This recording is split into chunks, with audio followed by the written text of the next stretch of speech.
So இந்த கான்செப்ட்ஸோட அந்த concept தான் பெட்டர்னு நினச்சிங்கன்னா இது ஃபுல்லாக பாருங்கள். ஸோ இப்போ கன்சிடர் இங்கே ஒரு ரெசிஸ்டன்ஸ் வந்து பாஸ் ஆகுதுன்னு வச்சுக்கோங்க. ஸோ இந்த மாதிரி உங்களுக்கு கேண்டில் ஃபார்மேஷன் வந்துச்சுன்னா நார்மலாக இப்போ தான் ஒருத்தர் வந்து ட்ரேடிங்கில் என்ட்ரா இருக்காருன்னு பார்த்தீங்கன்னா ஸோ அவர் பார்க்க போகிறது இந்த ஷூட்டிங் ஸ்டார் தான். So as soon as shooting star spot பண்ணிட்டோன்னே அவர் என்ட்ரி எடுத்திருப்பாரு விச் ரிசல்ட்ஸ் இன் ப்ராஃபிட். ஓகேங்களா? ஸோ நெக்ஸ்ட் டைம் என்ன பண்ணுவீங்க? பேட்டர்ன்ஸ்.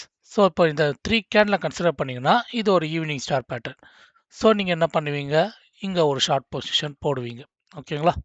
கரெக்டாக இந்த மாதிரி போட போகிறீங்க. மேபி இங்கே கூட போடுவீங்க. ஓகே. ஸோ நெக்ஸ்ட்டு நீங்கள் advanced concepts like SMC ICT follow பண்ணிங்கன்னா எஸ்எம்சி கான்செப்ட் படி நீங்கள் இது ஆர்டர் பிளாக்னு கன்சிடர் பண்ணுவீங்க. ஓகே. சேம் இது உங்களுக்கு டிஃப்ரெண்ட் கலரில் இருந்துச்சுன்னா சே லைக் திஸ் இந்த மாதிரி இருந்துச்சுன்னா நீங்கள் இது ஆர்டர் பிளாக்னு கன்சிடர் பண்ணி ட்ரேட் பண்ண போகிறீங்க. Okay.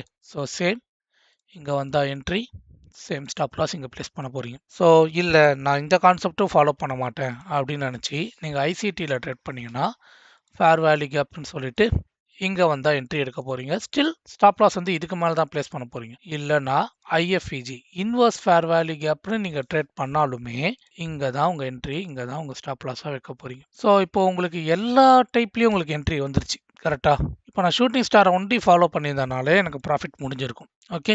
So same goes for fair value gap, inverse fair value gap. இப்போ நீங்கள் ஈவினிங் ஸ்டாரை கன்சிடர் பண்ணிங்கன்னா இங்கே தான் என்ட்ரி வச்சிருக்க போகிறீங்க. ஸ்டாப் லாஸ் இங்கே தான் இருக்க போகுது. ஓகேங்களா? ஸோ ப்ரைஸ் ஆக்ஷன் படி இப்படி தான் என்ட்ரி வச்சிருக்க போகிறீங்க. Same goes for fair value கேப்பில் மார்க்கெட் எப்படி இருந்தாலும் இப்படி டச் பண்ணிட்டு எனக்கு இங்கே ரிவர்ஸ் ஆக சான்ஸ் இருக்கா? ஸோ உங்கள் ஸ்டாப் லாஸ் எப்பயுமே இங்கே தானே ப்ளேஸ் பண்ணியிருக்கீங்க. ஸோ இப்போ நீங்கள் எந்த ஸ்ட்ராட்டஜி பண்ணாலும் உங்கள் ஸ்டாப் லாஸ் தானே இம்பார்ட்டன்ட். அப்போது நீங்கள் வந்து ஸ்ட்ராட்டஜி இம்பார்ட்டன்ட்னு ஃபீல் பண்ணுறீங்களா? நீங்கள் லாஸ் பண்ணுறீங்கன்னா அதுக்கு உங்கள் ரிஸ்க் மேனேஜ்மெண்ட் ஒன்லி தான் ப்ராப்ளம். ஸோ இந்த எக்ஸாம்பிள் பாருங்கள். மார்க்கெட் வந்து இது ஒரு சப்ளை ஜோன்னு கன்சிடர் பண்ணாலும் சரி, இல்லை ஒரு இன்வர்ஸ் ஃபேர் வேல்யூ கேப்னு கன்சிடர் பண்ணாலும் சரி, நீங்கள் எப்படி கன்சிடர் பண்ணாலும் உங்கள் stop loss is going to be this high. ஓகேங்களா? இல்லைனா இங்கே ஒரு லிக்விடிட்டி ஸ்வீப் இருக்குது, அதுக்கப்புறம் ஒரு ஃபேர் வேல்யூ கேப்னு கன்சிடர் பண்ணாலும் சரி. ஸோ இதுதான் என்னோட என்ட்ரி, இதுதான் என்னோட ஸ்டாப் லாஸ். ஓகே. ஸோ நீங்கள் எப்படி ஃபாலோ பண்ணாலும் stop loss is going to be the same. So see profit வந்து இருக்கே. ஓகேங்களா? இப்போ நீங்கள் ஹையர் டைம் ஃப்ரேம் போயிட்டு இதை வந்து நீங்கள் பார்த்தீங்கன்னா ஸோ சேம் சொன்ன மாதிரியே இருக்கா? இங்கே பாருங்கள், ஈவினிங் ஸ்டாருன்னு நீங்கள் மார்க் பண்ணாலும் சரி, ஓகே, இன்வர்ஸ் ஃபேர் வேல்யூ கேப்னு மார்க் பண்ணாலும் சரி, இல்லை ஆர்டர் பிளாக்னு இதை மார்க் பண்ணாலும் சரி நீங்கள். So stop loss is going to be the same. So இப்போ என்ட்ரியும் சேம் தானே. இப்போ நான் ஈவினிங் ஸ்டார்னு சொல்லிட்டு இங்கே மார்க் பண்ணியிருந்தாலே எனக்கு ப்ராஃபிட் வந்துருக்குமா? ஓகேவா?